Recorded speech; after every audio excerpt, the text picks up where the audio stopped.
اپنی وفات سے قبل ایک والد نے اپنے بیٹے سے کہا، میری یہ گھڑی میرے والد نے مجھے دی تھی جو کہ اب 200 سال پرانی ہو چکی ہے، لیکن اس سے پہلے کہ یہ میں تمہیں دوں کسی سنار کے پاس اسے لے جاؤ اور اس سے کہو کہ میں اسے بیچنا چاہتا ہوں، پھر دیکھو وہ اس کی کیا قیمت لگاتا ہے۔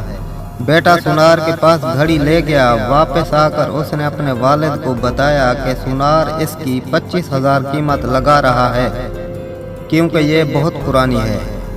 والد نے کہا کہ اب گروی رکھنے والے کے پاس جاؤ۔ بیٹا گروی رکھنے والوں کی دکان سے واپس آیا اور بتایا کہ گروی رکھنے والے اس کی 1500 قیمت لگا رہے ہیں کیونکہ یہ بہت زیادہ استعمال شدہ ہے۔ اس پر والد نے بیٹے سے کہا کہ اب عجائب گھر جاؤ اور انہیں یہ گھڑی دکھاؤ۔ وہ عجائب گھر سے واپس آیا اور پرجوش انداز میں والد کو بتایا کہ عجائب گھر کے محتمم نے اس گھڑی کی 8 کروڑ قیمت لگائی ہے کیونکہ یہ بہت نایاب ہے اور وہ اسے اپنے مجموعہ میں شامل کرنا چاہتے ہیں۔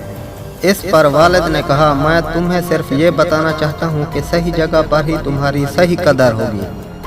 اگر تم غلط جگہ پر بے قدرے کیے جاؤ تو غصہ مت ہونا، صرف وہی لوگ جو تمہاری قدر پہچانتے ہوں گے وہی تمہیں دل سے داد دینے والے بھی ہوں گے، اس لیے اپنی قدر پہچانو اور ایسی جگہ پر مت رکنا جہاں تمہاری قدر پہچاننے والا نہیں۔